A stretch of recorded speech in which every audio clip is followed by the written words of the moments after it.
Hey, what is up, mortals? It is Mr. Zombie here with a new video for ya. Welcome to part 15 of What If Deku Was a Nomu. I just wanted to greet you guys by saying sit back and relax. You're in for a treat. So, we begin. Mirio looked around the helicopter that carried the men and women who were joining him on a suicide mission. The top 10 heroes in Japan, their sidekicks, and any hero willing to give their lives for the sake of the country were all en route to the same location. The reason they had time to gather in the first place was thanks to Dobby himself, whom was revealed to be none other than, manga spoiler alert, Endeavor's oldest son. The knowledge shook the hero community to its core. Not only was the new king of villains powerful enough to defeat whole armies on his own, but he was a vengeful son, which robbed the number 2 of his morale. In the end, Mirio's eyes landed on Izuku Midoriya, and he swallowed. The Hero Public Safety Commission changed Midoriya's hero name to Kraken, obscured his face in a mask, and attached a robot arm to him to better hide his identity. Gone was the light and hope Mirio had been told by his predecessor. Replacing it was a cold stoicism that chilled the blonde to the bone. It wasn't right. The youth shouldn't be here. But here he was, going into another life and death situation. As they landed in a town filled to the brim with villains, he closed his eyes and said a silent prayer. Waiting for them atop a skyscraper with an ear-to-ear grin was none other than said king, Toya Todoroki. Mirio stepped from the helicopter. The moment the two noticed each other, they locked eyes.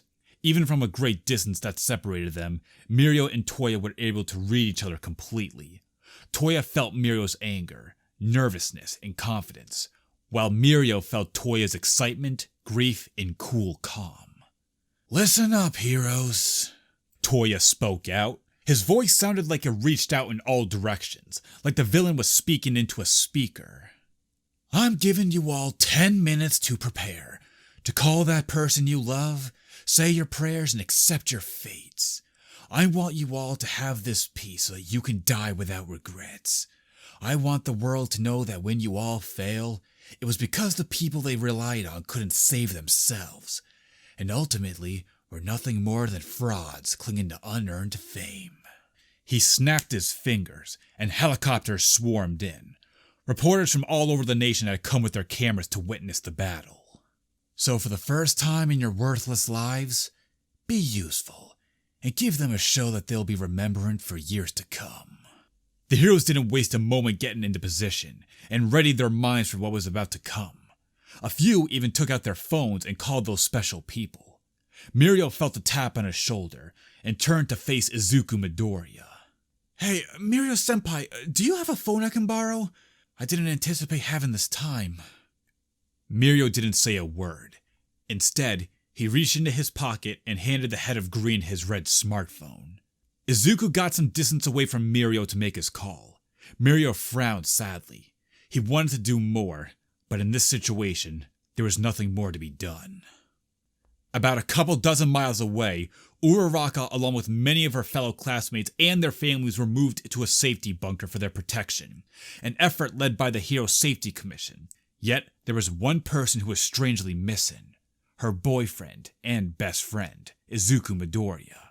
She asked if any of the other classmates had seen or heard from him, but of course, none of them had. She almost took her concerns to Aizawa when her phone started to buzz. She looked at the number, didn't recognize it, but felt compelled to answer. "Hello?" she answered with caution. "Hey, Uravity-chan," Izuku said from the other side of the call. "I wanted to call to say I love you." The words made Uraraka blush a fierce red. "Deku-kun, where are you? The Hero Corps students and all our families are in a bunker. Are you on your way?" There was a short pause. I'm not. I'm with the heroes who went to stop Dobby. I'm taking my dad's place in the battle, and I don't have much time before it all starts. So please just listen to what I have to say, okay?" Uraraka whispered into the speaker. Okay." Izuku cleared his throat. "When I lost my arm, when I lost everything, you were there for me. You were there for me from day one when I used to be alone. I didn't think anyone but my mom could be so kind. I haven't been honest with you since I was rescued, but I'm dying, Uraraka. I wasn't supposed to live past a few days after I was experimented on, but somehow I'm still here. I only have a few years left, so to me, even if I die, it's worth it if you and everyone else gets to live. I made a deal with the Commission, Uraraka. No matter what happens, they promise to take care of your family's debt, so you won't have to work so hard to take care of them. Uraraka fell to her knees and cried hard. Deku, please, don't do this. It's not too late for you to run. My parents will find a way, but I can't replace you. I need you. I love you. She pleaded as tears continued to cascade down her face. Uraraka, when this is all done, I'll come back to you. I promise. He ended the call, leaving her to work through her feelings alone. Off in the distance, the sound of explosions could be heard. Deku had sent his best friend a detailed text message detailing the situation. Katsuki was pissed! Because yet again, his idiot friend was seemingly throwing his life away, and there was nothing he could do. All at once, the battle had begun. Thousands of the country's worst were engaged in combat with the people who put them behind bars. In many ways, this battle was much more than a simple fight, but a war fueled by various vendettas that were finally being settled.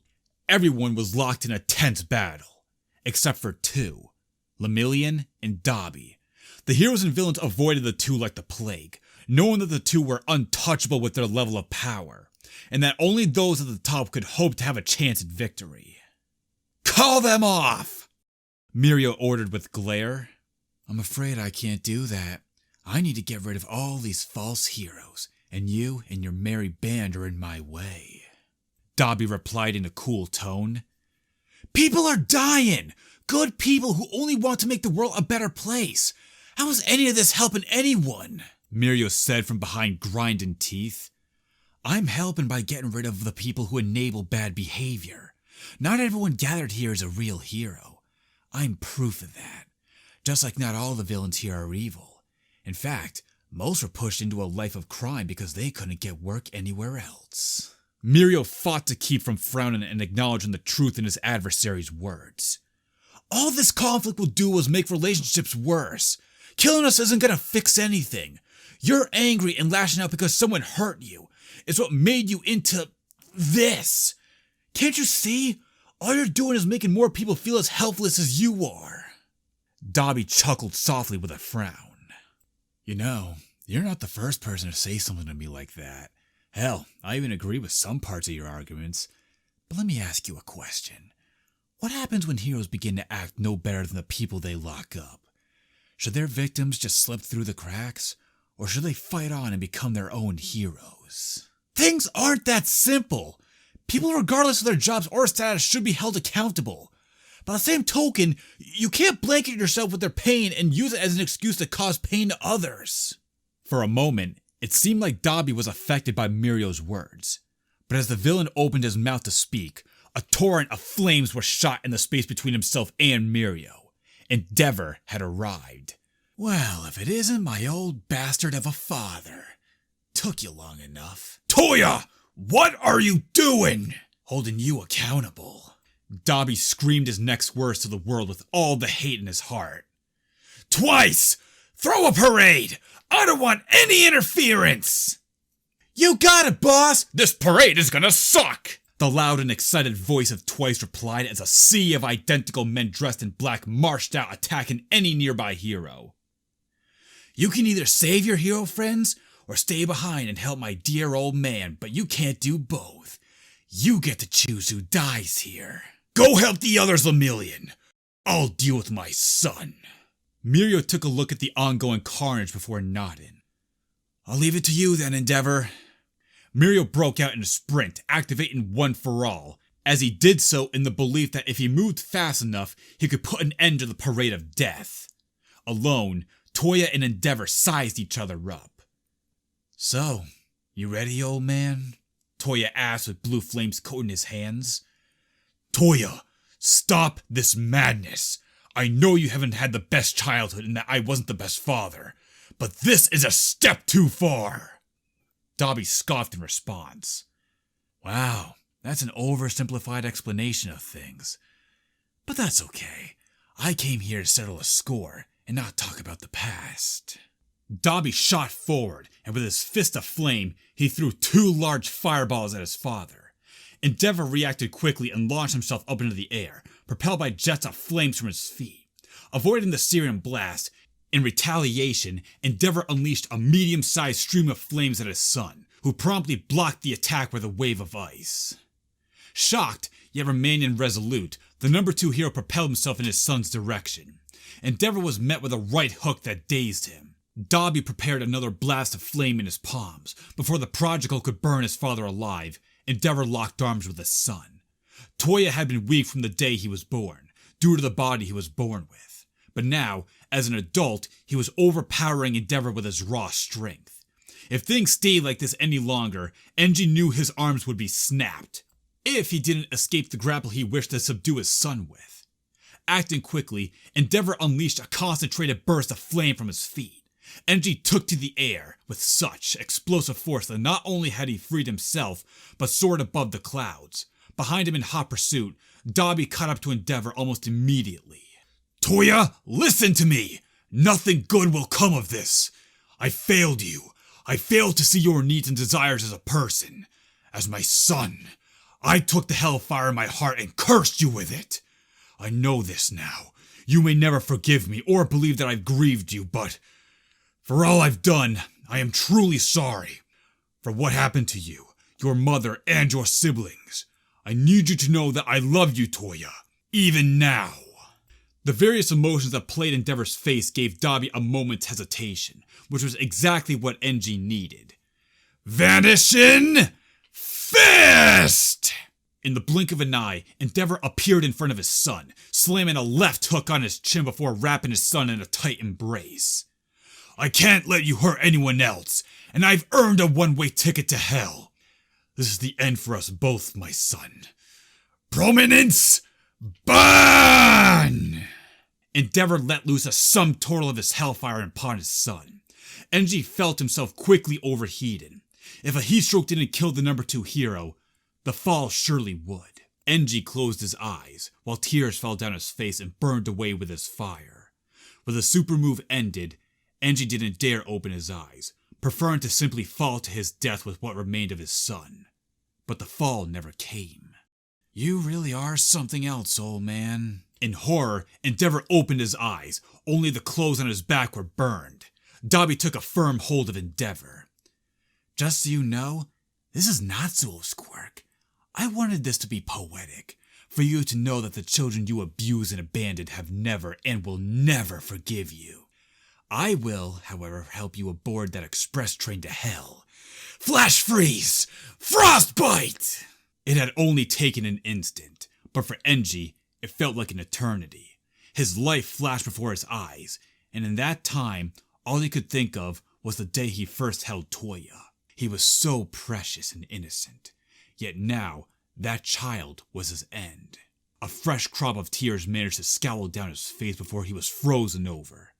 Enji Todoroki plummeted to the ground with his sorrow and regret locked on his face, and shattered into 1,000 pieces. For a time, the battlefield was silent. Dobby descended with a neutral expression on his face. Wow, looks like you managed to stop twice. Good job, he said, turning his attention to Mirio, who was holding an unconscious twice. But how will you stop me, Lemillion? Lemillion became Phantom, erupting with speed towards Dobby as their battle began. However, before the first attack could be thrown, the battleground began to rumble and quake. Over the horizon, a giant of colossal stature marched onto the battlefield. I told you I'd come for you, Toya Todoroki. And you too, Mirio Togata. This is the end. No longer will the torch of One for All be passed on. The giant said in a voice that was a mix between gravel and sophistication. He created a tornado when rushing towards the young adults. The final battle for the future had truly begun, as past and present collided. Thank you all for indulging yourselves in the story thus far. I hope you enjoyed it. Now, there are a few more things that I have to go over before this video ends. Firstly, we've got a second channel called Anime Deep Dive. Anime Deep Dive goes deeper into the facts and lore of a wide variety of anime. It's sure to expand your weeb knowledge in all kinds of series guaranteed. On top of that, we have a third channel called We the Celestials Naruto What Ifs. It's what we do on this channel already, but in the vast world and lore of Naruto. So go check it out if you're in the mood for some jujitsu action. Secondly, on behalf of We the Celestials, I'd like to thank everybody involved in the production of today's awesome content. Their details will be in the description below. Lastly, if you're interested in what we do here on We the Celestials, then I would like to extend out an invitation for you to join the team. The only caveat being we only accept members 16 years and up to join our crew. You can sign up for whichever category fulfills your interest by using the recruitment Discord using the link in the description below. Our Discord is an all-around fantastic place to be, whether you're a fan or looking to join our band of misfits. We're always looking for more members to join our team. Well, that's it from us for today's video, so thank you all for watching and have a great day.